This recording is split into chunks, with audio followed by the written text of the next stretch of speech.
Simple, tasty ಮತ್ತು ಹೆಲ್ದಿಯಾಗಿ ಏನಾದರೂ ಬೇಕಾ? ಹಾಗಾದರೆ ಈ ರೆಸಿಪಿ ನಿಮಗೆ ಪರ್ಫೆಕ್ಟಾಗಿರುತ್ತೆ.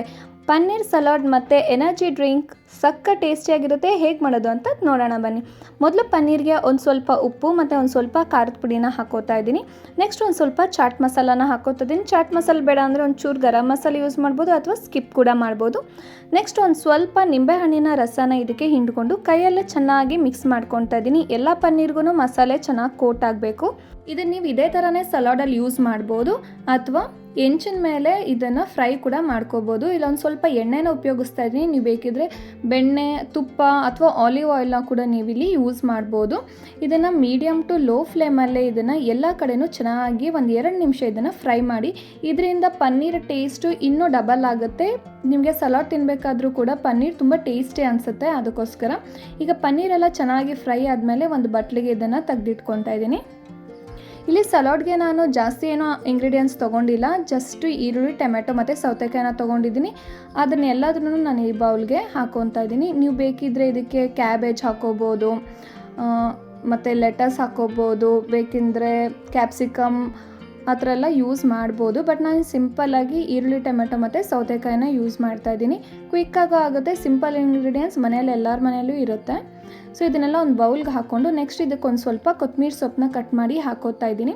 ನೆಕ್ಸ್ಟ್ ಇದಕ್ಕೊಂದು ಸ್ವಲ್ಪ ನಿಂಬೆಹಣ್ಣಿನ ರಸನ ಹಾಕ್ಕೊತಾ ಇದ್ದೀನಿ. ಇದರಿಂದ ಟೇಸ್ಟು ತುಂಬ ಚೆನ್ನಾಗಿರುತ್ತೆ. ಅದರಿಂದ ನೆಕ್ಸ್ಟ್ ಇದಕ್ಕೊಂದು ಸ್ವಲ್ಪ ಬ್ಲ್ಯಾಕ್ ಸಾಲ್ಟ್ನ ಹಾಕೋತಾ ಇದ್ದೀನಿ. ಬ್ಲ್ಯಾಕ್ ಸಾಲ್ಟ್ ಇಲ್ಲಾಂದರೆ ಮಾಮೂಲಿ ಸಾಲ್ಟೇ ಯೂಸ್ ಮಾಡಿ.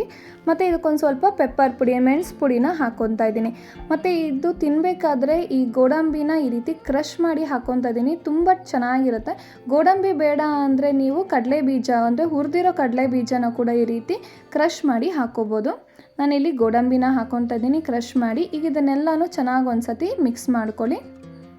ನೋಡಿ, ನಿಮ್ಗೆ ಬೇಕಿದ್ದರೆ ಇದಕ್ಕೊಂದು ಸ್ವಲ್ಪ ಹಸಿಮೆಣ್ಸಿನ್ಕಾಯನ್ನ ಕೂಡ ಕಟ್ ಮಾಡಿ ಹಾಕೋಬೋದು. ಇಲ್ಲಾಂದರೆ ಚಿಲ್ಲಿ ಫ್ಲೇಕ್ಸ್ ಅಂತ ಬರುತ್ತೆ, ಅದನ್ನು ಕೂಡ ಯೂಸ್ ಮಾಡ್ಬೋದು. ನಾನಿಲ್ಲಿ ಖಾರಕ್ಕೆ ಬರೀ ಮೆಣಸಿನ ಪುಡಿ ಮಾತ್ರ ಯೂಸ್ ಮಾಡ್ತಾಯಿದ್ದೀನಿ. ಸೊ ಲಾಸ್ಟಲ್ಲಿ ನಾವು ಫ್ರೈ ಮಾಡಿ ಇಟ್ಕೊಂಡಿರುವಂಥ ಪನ್ನೀರ್ನ ಕೂಡ ಇದಕ್ಕೆ ಆ್ಯಡ್ ಮಾಡ್ಕೊತಾ ಇದ್ದೀನಿ. ಇದರಿಂದ ನಮ್ಮ ಸಿಂಪಲ್ ಪನ್ನೀರ್ ಸಲಾಡ್ ರೆಡಿ ಆಗಿದೆ ಫ್ರೆಂಡ್ಸ್. ತುಂಬಾ ಟೇಸ್ಟಿಯಾಗಿರುತ್ತೆ. ಮಾರ್ನಿಂಗ್ ಬ್ರೇಕ್ಫಾಸ್ಟ್ ಅಥವಾ ಈವ್ನಿಂಗ್ ಸ್ನ್ಯಾಕ್ಸ್ಗೆ ಕೂಡ ನೀವು ಇದನ್ನು ತಿನ್ಬೋದು.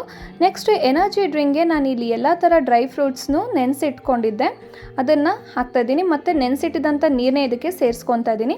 ಮತ್ತು ಇದಕ್ಕೊಂದು ಸ್ವಲ್ಪ ಕಡಲೆಪಪ್ಪು ಮತ್ತು ಒಂದು ಸ್ವಲ್ಪ ಸಕ್ಕರೆನ ಆ್ಯಡ್ ಮಾಡಿಕೊಂಡು ಚೆನ್ನಾಗಿ ರುಬ್ಕೋತಾ ಇದ್ದೀನಿ. ಸಕ್ಕರೆ ಬೇಡ ಅಂದರೆ ಬೆಲ್ಲದ ಪುಡಿ ಕೂಡ ಉಪಯೋಗಿಸ್ಬೋದು, ಇಲ್ಲ ಕಂಪ್ಲೀಟಾಗಿ ಸ್ಕಿಪ್ ಕೂಡ ಮಾಡ್ಬೋದು. ಈಗ ರುಬ್ಬಿರೋ ಅಂಥ ಮಿಶ್ರಣಕ್ಕೆ ಇನ್ನೊಂದು ಸ್ವಲ್ಪ ಹಾಲನ್ನು ಹಾಕ್ತಾಯಿದ್ದೀನಿ. ಈಗ ಇದನ್ನು ಕೂಡ ಒಂದು ಸತಿ ಗ್ರೈಂಡ್ ಮಾಡ್ಕೊಳ್ಳೋಣ. ನಿಮ್ಗೆ ಇಲ್ಲಿ ಸಕ್ಕರೆ ಅಥವಾ ಬೆಲ್ಲ ಉಪಯೋಗಿಸೋದು ಇಷ್ಟ ಇಲ್ಲ ಅಂದರೆ ಡ್ರೈ ಫ್ರೂಟ್ಸ್ನ ನೆನೆಸ್ಕೊಂಡಿರೋ ಟೈಮಲ್ಲಿ ಒಂದು 4-5 ಖರ್ಜೂರನ ಕೂಡ ನೆನೆಸಿ ಇದಕ್ಕೆ ರುಬ್ಬೋದಕ್ಕೆ ಹಾಕ್ಕೊಂಡ್ರೆ ನ್ಯಾಚುರಲ್ ಸ್ವೀಟಾಗಿರುತ್ತೆ. ಅಥವಾ ಹನಿ ಕೂಡ ನೀವು ಇಲ್ಲಿ ಯೂಸ್ ಮಾಡ್ಬೋದು. ಸೊ ಟೇಸ್ಟಿಯಾದಂಥ ಎನರ್ಜಿ ಡ್ರಿಂಕ್ ಮತ್ತು ಪನ್ನೀರ್ ಸಲಾಡ್ ರೆಡಿಯಾಗಿದೆ. ವಿಡಿಯೋ ಇಷ್ಟ ಆಗಿದ್ರೆ ವಿಡಿಯೋಗೆ ಲೈಕ್, ಶೇರ್ ಹಾಗೆ ಸಬ್ಸ್ಕ್ರೈಬ್ ಮಾಡೋದು ಮಾತ್ರ ಮರಿಬೇಡಿ. ಧನ್ಯವಾದಗಳು ಸ್ನೇಹಿತರೆ.